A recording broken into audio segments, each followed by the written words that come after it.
April 19, 2008, Amstetten, Austria. A small hospital received an emergency call that would unravel one of the most disturbing cases in modern criminal history. Paramedics arrived expecting a routine medical emergency. What they discovered instead would lead investigators to a secret that had been hidden beneath a quiet suburban home for over 2 decades. A secret so horrifying that experienced police officers would request immediate psychological counseling. Some would never return to active duty.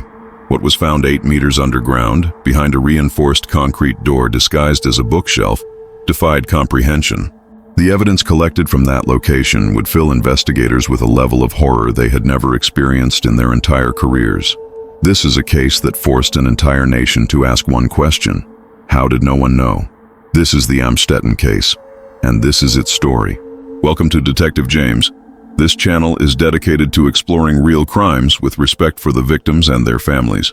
Our goal is not only to tell stories, but to understand how human beings are capable of such atrocities.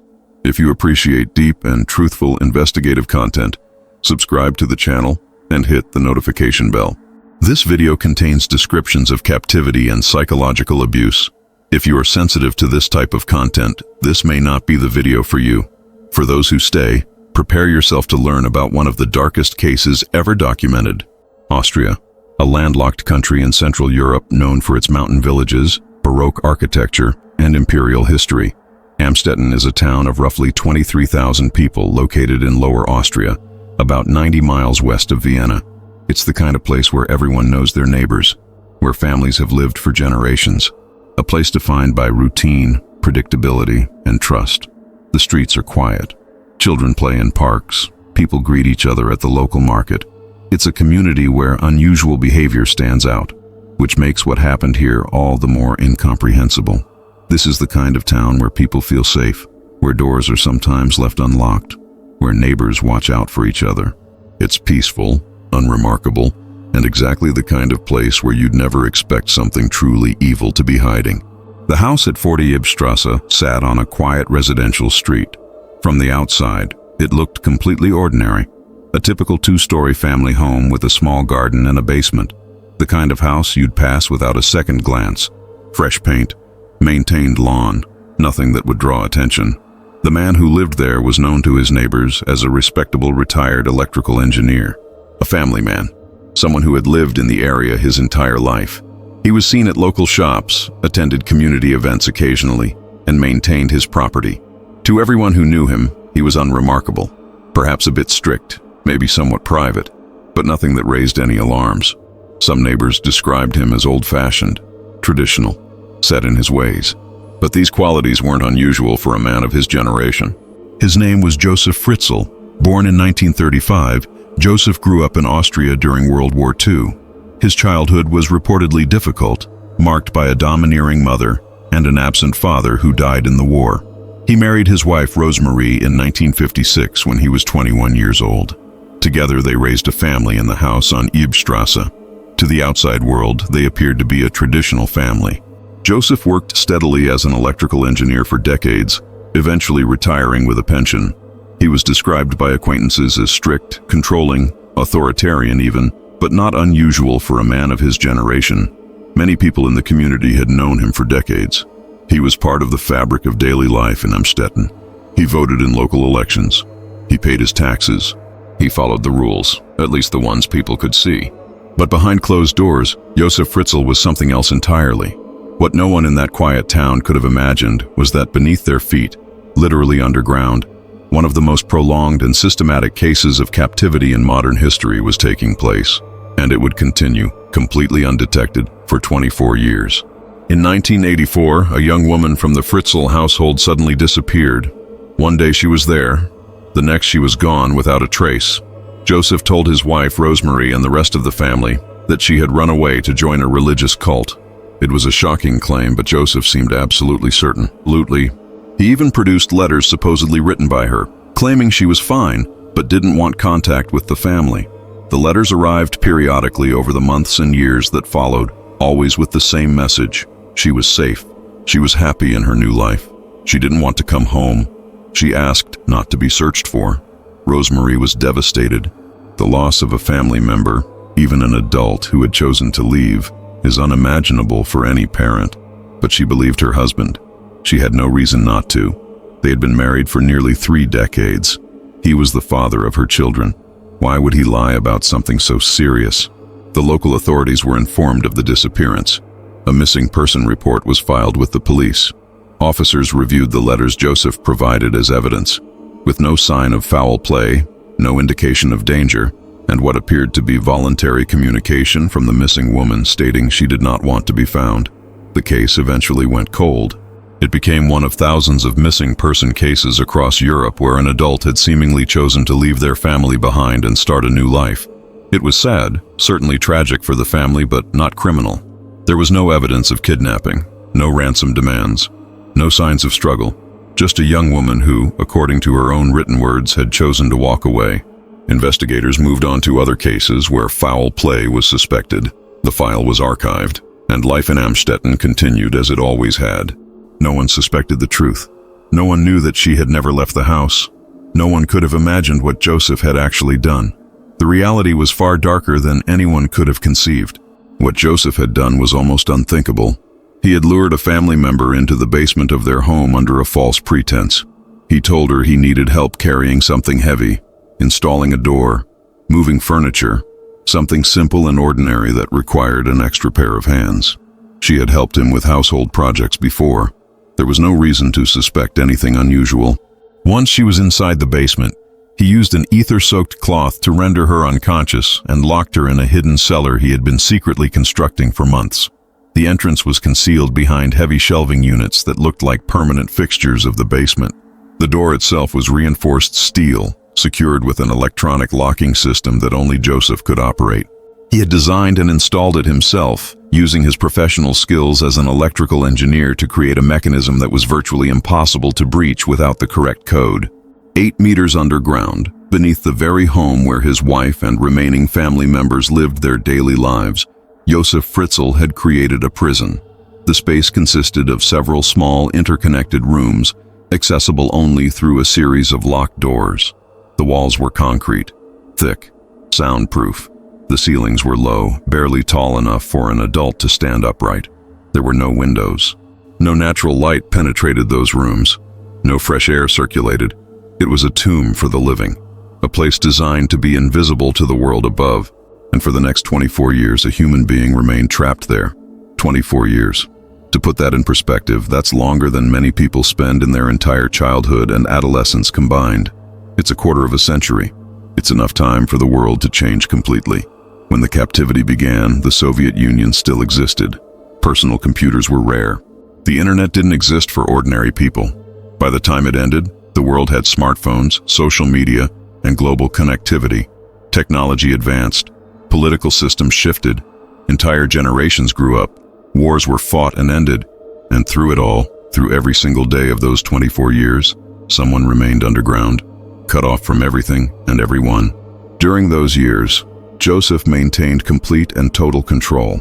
He would descend into the cellar regularly, bringing food, clothing, and basic supplies. He had installed minimal amenities, a small kitchen area with basic appliances, a bathroom with rudimentary plumbing connected to the main house system in ways that wouldn't be detected, basic furniture, beds, a table, chairs. He brought down a television and a radio so the captive could have some connection to the outside world, even if only through broadcasts and programs. But these weren't gestures of kindness or compassion. They were tools of control. Josef decided what was brought down and when. Josef controlled what information was received. Josef determined every single aspect of existence in that space. He was the absolute authority, the only connection to the world above. To the captive, the outside world existed only through those electronic devices. News broadcasts describing events happening in places that might as well have been on another planet. Television shows depicting normal lives that seemed like fantasy. Music on the radio celebrating freedom and movement and all the things that had been taken away. She could hear about life continuing above her, completely and utterly out of reach. She had no contact with anyone except Josef. No sunlight ever touched her skin. No fresh air filled her lungs. No freedom was possible. No escape was conceivable. Her entire universe was measured in square meters of concrete, and monitored by a man who held absolute power over whether she lived or died. Rosemary, Joseph's wife, continued living upstairs throughout all of this. She managed the household. She maintained the garden. She went shopping at local stores. She attended church services. She visited with neighbors over coffee. She celebrated holidays and birthdays. She lived what appeared to be a completely normal life. She later claimed she had no knowledge whatsoever of what was happening below her feet. Investigators found no evidence to contradict her claims.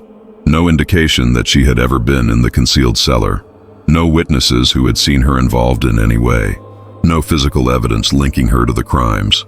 Though many people remained deeply skeptical about how someone could live in a house for 24 years and not know what was happening in the basement, legally there was no case against her. Josef had always been controlling. He had always restricted access to certain areas of the house, claiming he needed privacy for his workshop and engineering projects. She had learned over the decades of marriage not to question him too closely, because it would result in anger and conflict. It was easier to accept his explanations and let him have his private spaces. Neighbors saw nothing unusual whatsoever. Life in the quiet town of Amstetten continued with its predictable rhythms. Josef was seen working in his garden, trimming hedges, mowing the lawn. The family celebrated holidays just like everyone else. Everything appeared perfectly ordinary and unremarkable. And that was exactly how Josef wanted it. He had constructed not just a physical prison, but an elaborate web of deception that kept everyone around him from seeing the truth. He was living a double life with such precision and control that no one suspected anything was wrong. But beneath that surface of normalcy, something unimaginable was unfolding in the darkness. The captive lived in conditions that can only be described as inhumane. The cellar was perpetually damp. The air was stale and heavy, recycled through inadequate ventilation systems. The ceiling in most areas was so low that standing fully upright was impossible. There was no natural ventilation. The lighting was artificial and dim, creating a perpetual twilight that never changed. The temperature was poorly regulated. In summer, the concrete rooms became sweltering and airless. In winter, they were cold, and the dampness made it feel even colder. She survived on the limited food Josef provided, which was often just enough to sustain life but not enough to thrive or maintain proper health. Medical care was non-existent. When illness struck, she either recovered on her own or suffered through it with whatever over-the-counter medications Josef might bring. The psychological toll of such prolonged isolation is immeasurable.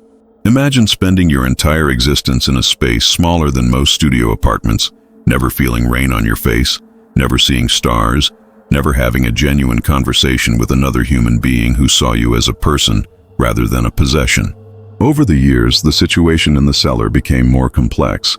Others eventually came to be held in that underground space as well, though the exact circumstances remained unclear for some time. What investigators would later discover was that Josef had been managing multiple aspects of a double life with meticulous planning and cold calculation. At various points over the years, Josef brought individuals upstairs, claiming they had been abandoned. He produced notes and letters, supposedly from the missing woman, saying she couldn't care for them and was leaving them in the family's care. Rosemary, believing her husband and feeling compassion for those who appeared to need help, took them in without question. She registered them with local authorities. They attended school in Amstetten. They lived completely normal lives upstairs, never knowing the terrible truth that existed just meters below their feet. Social workers visited occasionally for routine checks. Everything appeared normal. The family seemed functional. There were no red flags that would trigger deeper investigation. And through it all, the world above had no idea what was really happening. People walked past that house every single day. Mail carriers delivered letters. Utility workers read meters and made repairs. Neighbors chatted over the fence about weather and local news. Children played in the street. And no one suspected that beneath their feet, human beings were being held in captivity under conditions of unimaginable cruelty. By early 2008, 24 years after the captivity had begun, a crisis emerged that would finally bring everything into the light. One of the individuals who had been held in the cellar began experiencing severe and life-threatening health problems. The symptoms were alarming: extreme exhaustion, seizures, deteriorating physical condition that suggested serious underlying medical issues. This person was suffering in ways that even Josef, who had shown little concern for the welfare of his captives over the decades, could see would result in death without proper medical intervention. For the first time in 24 years, Josef was forced to make an impossible choice. He could allow death to occur, which would mean disposing of a body and managing the aftermath, or he could bring someone to the surface and seek medical help, which would risk exposure of his secret. After decades of successfully maintaining his deception, Josef made a calculation. He believed he could bring someone to the hospital, maintain his story about the religious cult and the abandonment, and continue his control even with outside intervention. He had gotten away with it for 24 years. Why would this be any different? On April 19, 2008, Josef took the severely ill individual to the hospital in Amstetten, claiming they had suddenly appeared at his home after years of absence with the cult. He told hospital staff that this person was connected to his missing family member, that they had been living with a religious group, and that they had just shown up at his door in critical condition. Hospital staff immediately became suspicious. Something wasn't right. The physical condition was shocking and raised immediate red flags. The person was pale in a way that suggested they had never been exposed to sunlight. Not just pale like someone who stayed indoors, but pale like someone who had never seen the sun. The skin had an almost translucent quality. The eyes were extremely sensitive to normal lighting, squinting and watering in the hospital's fluorescent lights. Physical development seemed stunted. Communication was difficult and hesitant. Teeth were severely decayed, suggesting years without proper dental care. The overall condition suggested someone who had been deprived of basic needs for an extended period of time. Medical staff immediately contacted the police. This wasn't a routine medical case. Something was very wrong here. The story Josef was telling didn't make sense. How could someone who had supposedly been living with a cult, even a restrictive one, be in such catastrophic physical condition? Why would Josef wait until they were nearly dying to bring them to a hospital? Where exactly had they been all these years? What cult doesn't allow any sun exposure whatsoever? The questions multiplied faster than Josef could answer them. Investigators began asking pointed questions. Josef's story didn't add up under scrutiny. Why had this person appeared now after so many years? Where specifically had they been living? Why was their health so catastrophically poor in ways that suggested extreme deprivation? What was the name of this cult? Where was it located? Could they provide any contact information? Josef tried to maintain his narrative, but the more he talked, the more inconsistent his answers became. He contradicted himself on basic details. He became defensive when pressed. He couldn't provide simple information that should have been easy to recall if his story was true. Police immediately began investigating. They tracked down the original missing person case from 1984. They pulled the old files and began piecing together a timeline that raised far more questions than it answered. They interviewed family members who were still in contact with Josef. They reviewed the letters that had supposedly been sent over the years. They examined Josef's background and history, and slowly, methodically, suspicions began to form. Something was very wrong here. The pieces didn't fit together properly. The timeline had unexplained gaps. The explanations were too convenient, too rehearsed. And then, investigators made a decision that would change everything and expose a secret that had been hidden for nearly a quarter century. They decided they needed to search the house at 40 Yibstrasse thoroughly and completely. On April 26, 2008, exactly 1 week after the hospital visit, police obtained a comprehensive search warrant. Josef was taken into custody for questioning while the search was conducted. Officers arrived at the family home with forensic teams, prepared to conduct the most thorough investigation possible. They brought specialized equipment, ground-penetrating radar, thermal imaging devices, structural analysis tools. They were preparing for a deep and comprehensive search. What they expected to find was perhaps some evidence of neglect, maybe documents that would clarify where the missing woman had actually been all these years, possibly proof that Josef had been hiding information or lying to authorities. They were prepared for evasion, for lies, for cover-ups. What they actually found was beyond anything any of them could have imagined, beyond their worst fears, beyond their training and experience. As officers began their methodical search of the basement, they noticed something unusual about the spatial layout. The basement seemed smaller than it should be based on the house's overall dimensions. There was a significant discrepancy. The exterior measurements didn't match the interior space. Experienced investigators know to look for hidden compartments, false walls, concealed spaces. They had seen secret rooms before in drug cases, in smuggling operations, but this felt different. They began examining the walls more carefully, looking for any irregularities. behind a heavy shelving unit filled with paint cans, old tools, and miscellaneous household items that looked like they'd been there for decades, they discovered something that didn't belong. A door, but not a normal door. It was concealed, camouflaged, designed not to be noticed, but once they knew what to look for, it was unmistakable. The door was heavy, reinforced, and secured with an electronic keypad lock. This wasn't a normal basement door. This wasn't storage. This was something designed to keep people in or out with serious intent. The lock was sophisticated, professionally installed. They forced it open with specialized tools. Behind that first door was a narrow corridor, dim, oppressive. The air that escaped when they breached the door was stale and heavy. And at the end of the corridor, another door. They opened it carefully, not knowing what they would find. Another corridor, another door. The pattern repeated. In total, there were 8 separate doors, each one more secure than the last, each one leading deeper underground, each one taking them further from the normal world above. The final door, the 8th door, opened into a series of small interconnected rooms totaling roughly 60 square meters, about the size of a small apartment, and the air that hit the officers when they opened that final door was overwhelming.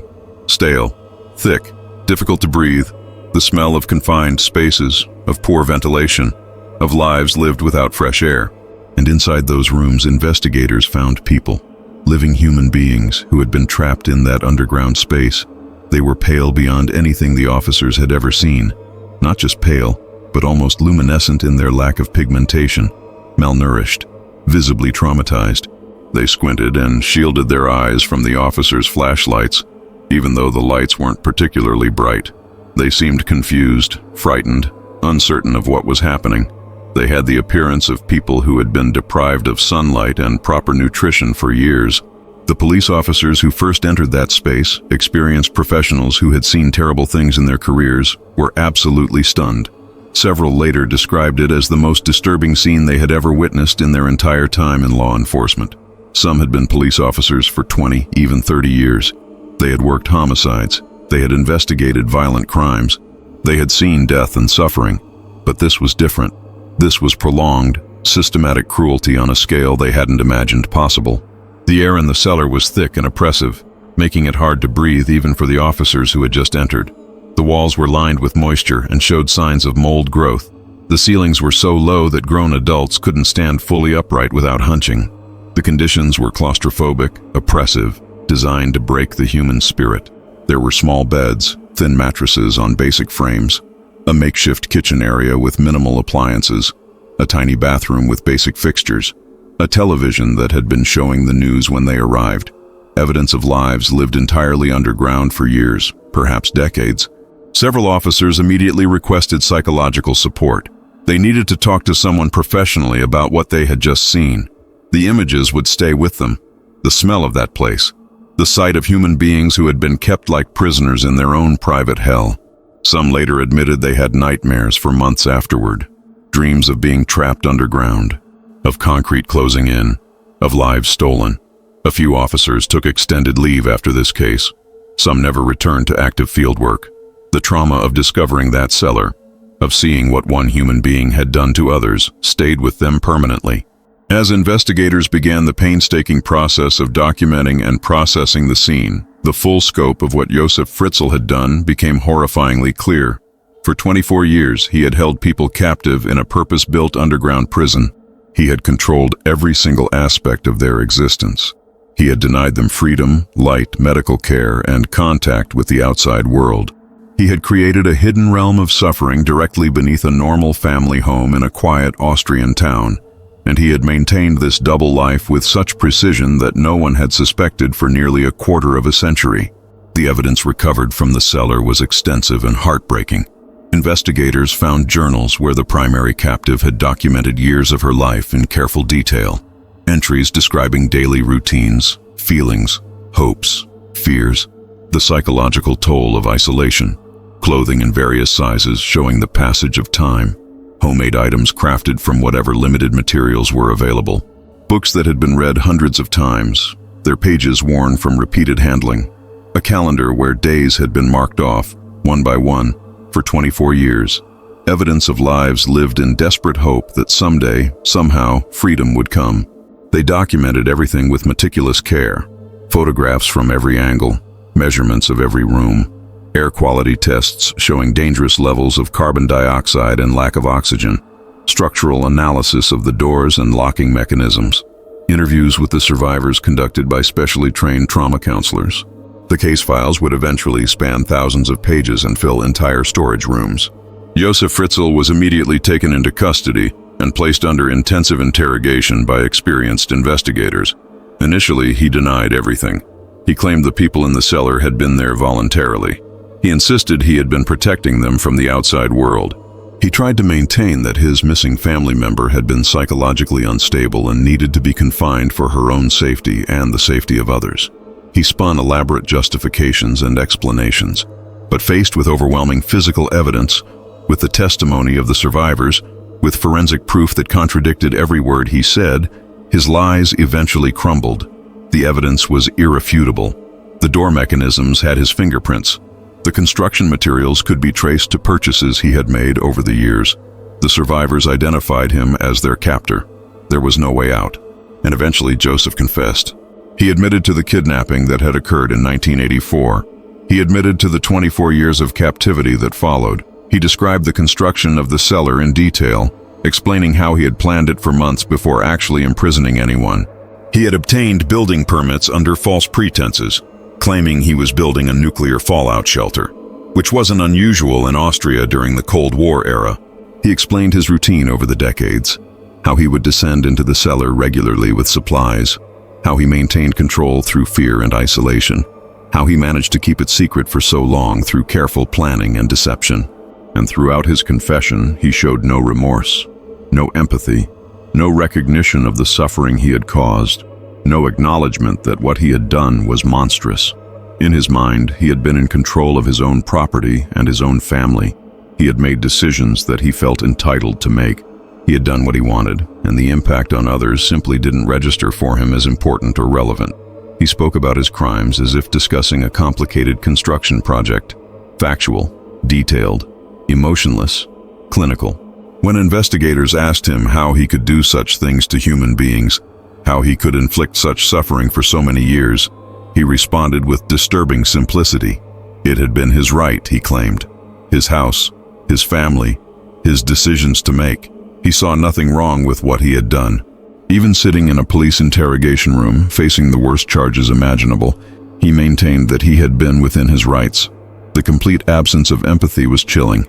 Investigators were horrified by his lack of empathy and his cold rationalization of his actions. Experienced detectives who had interviewed countless criminals, who had sat across from murderers and violent offenders of all kinds, described Josef as one of the most cold and calculating individuals they had ever encountered. There was something missing in him. Something fundamental to human connection and compassion simply wasn't there. He could describe terrible things without any emotional response whatsoever. He felt no guilt, no shame, no regret, nothing. The case immediately exploded into international news. Media from around the world descended on the small town of Amstetten. Journalists, camera crews, international correspondents from dozens of countries. Satellite trucks lined the streets. The story dominated headlines globally for weeks.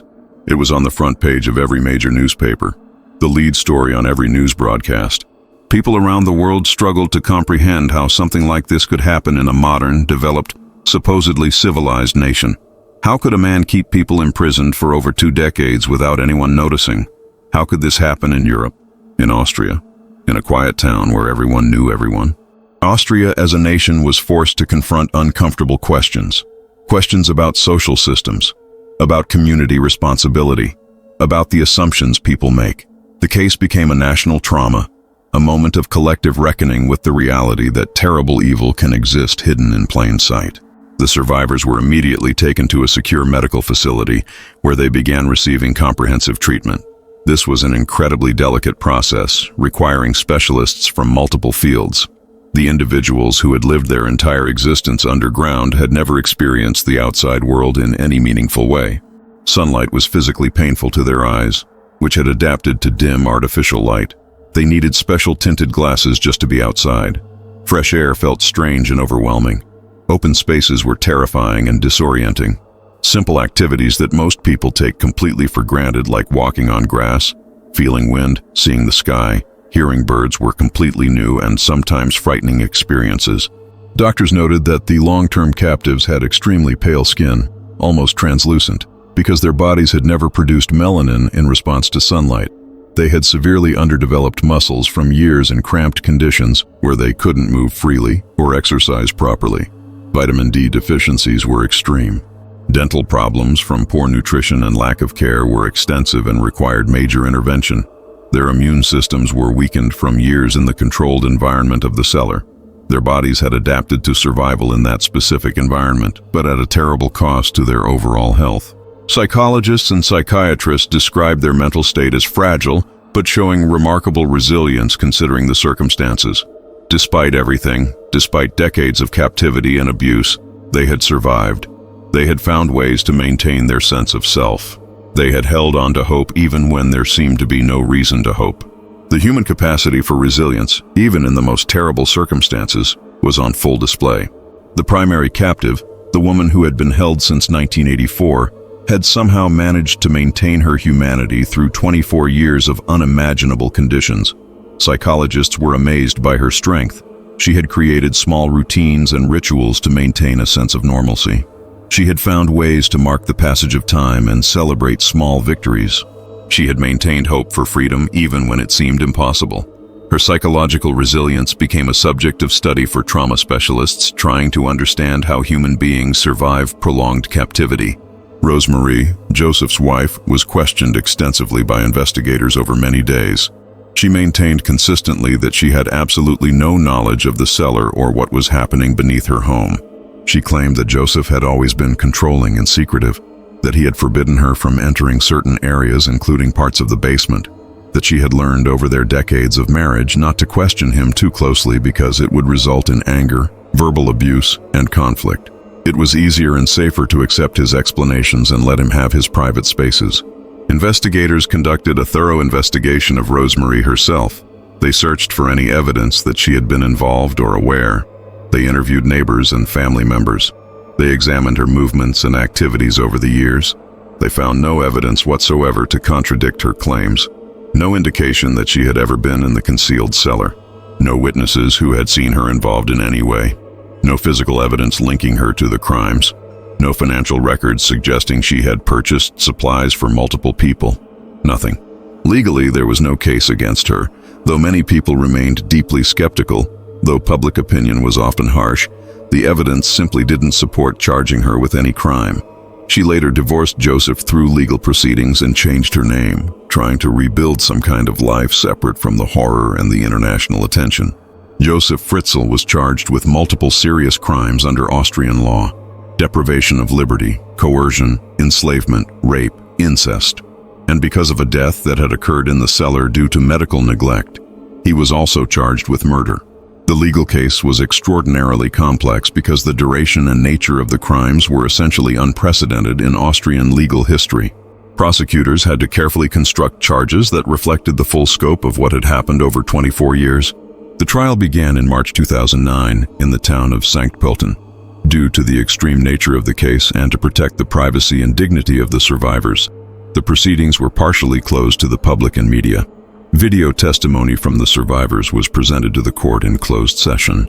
They described their experiences in their own words, their daily lives in the cellar, the fear that was constant, the hopelessness that sometimes overwhelmed them, the moments when they thought they would never escape, the small acts of resistance that helped them maintain their humanity. Prosecutors presented the case methodically and powerfully. They described the conditions in the cellar in precise detail, supported by photographs, architectural drawings, expert testimony, and physical evidence. They brought in medical experts who testified about the health impacts of prolonged captivity. They brought in psychologists who explained the trauma. They built a comprehensive picture of systematic, prolonged, calculated cruelty carried out over nearly a quarter century. Josef's defense attorneys faced an essentially impossible task. The evidence against him was overwhelming and irrefutable. His own confession was on record. The physical evidence was undeniable. Their only real strategy was to argue for some degree of mitigation. They brought in psychologists who testified about Josef's personality disorders, about his pathological need for absolute control, about his complete lack of empathy, and his inability to see other human beings as fully human with their own rights and dignity.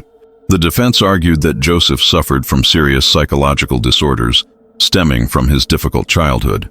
They presented evidence of abuse he had suffered from his mother.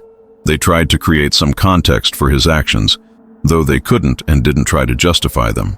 They argued that he should be considered mentally ill rather than simply evil, though the distinction seemed meaningless to most observers.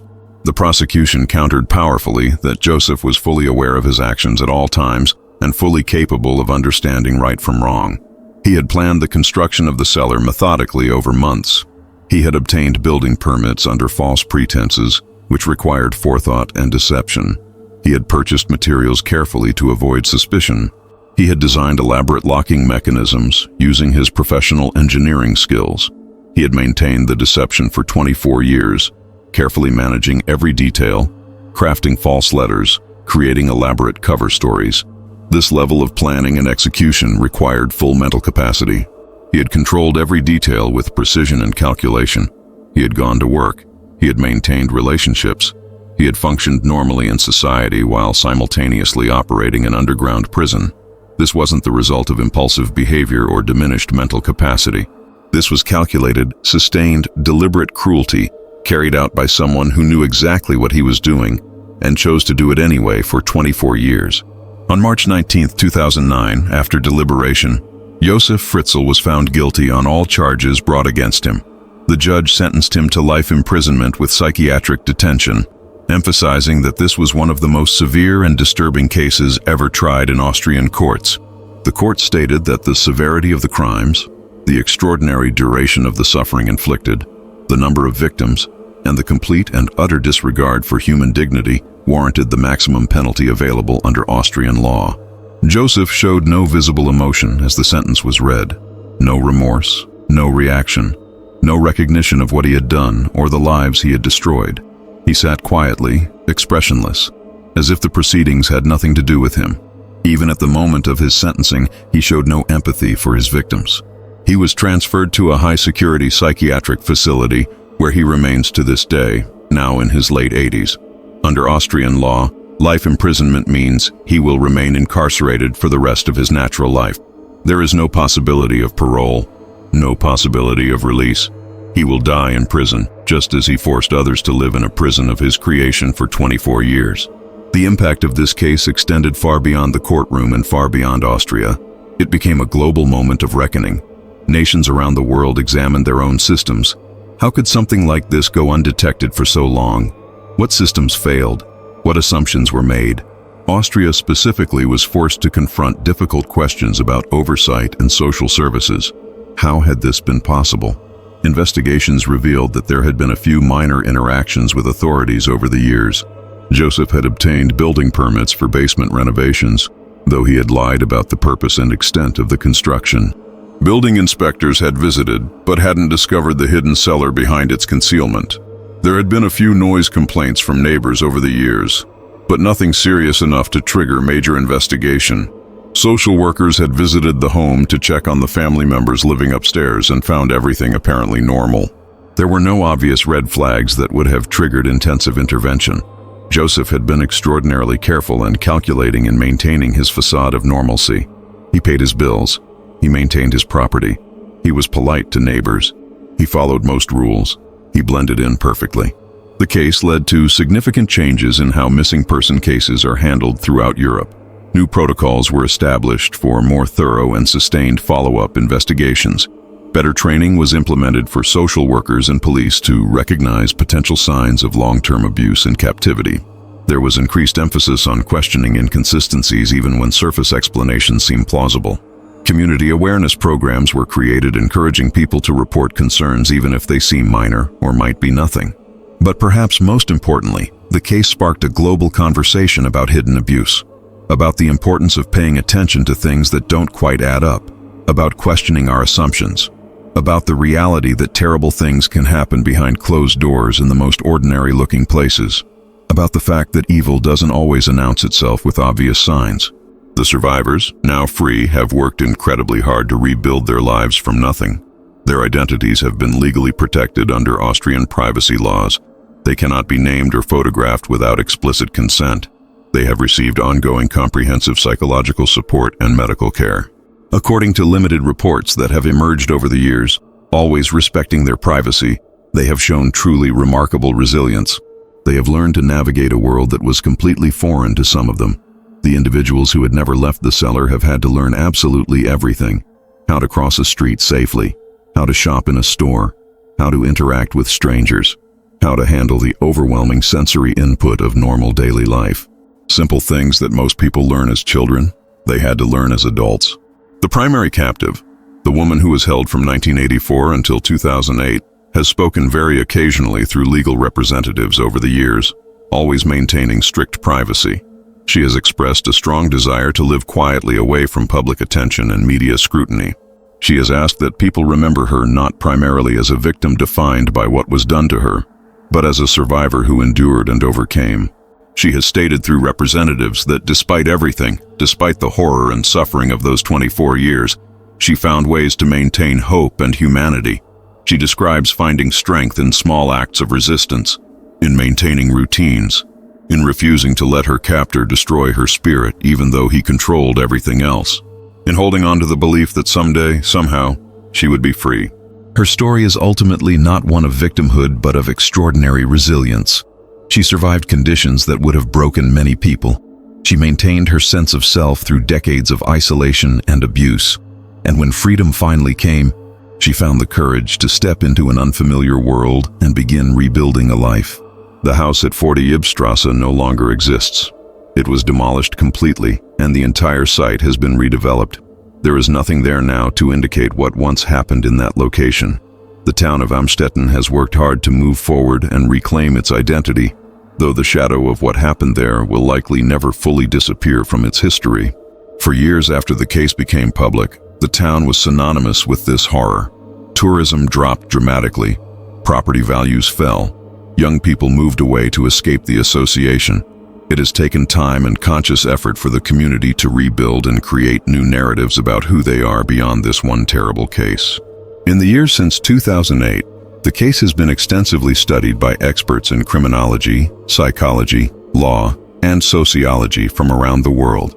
It remains one of the most extreme and well-documented examples of long-term captivity and systematic abuse ever recorded in modern criminal history.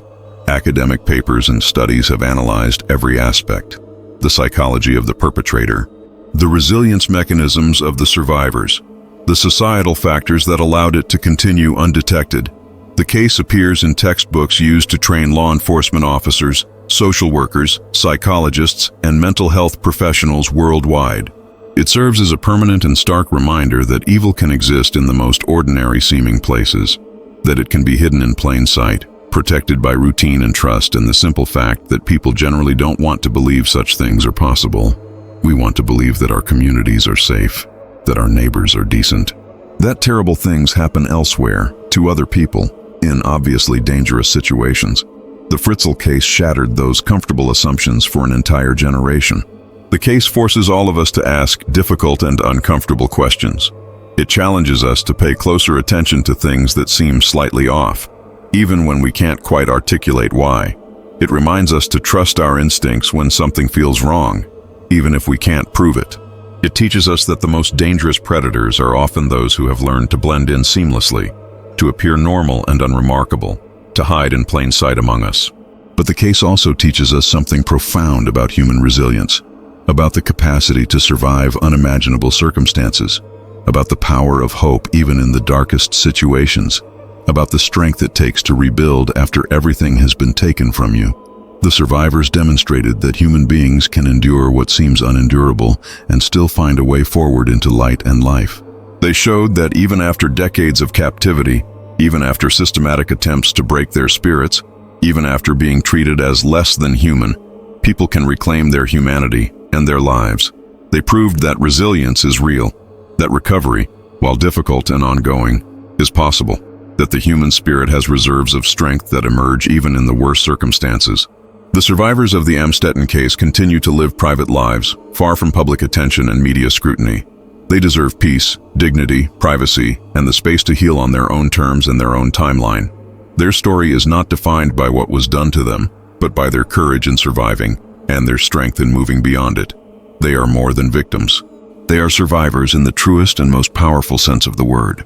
And while the world may always remember Josef Fritzl as a monster who committed unspeakable acts, the people he tried to destroy have shown that they are so much more than what he tried to make them.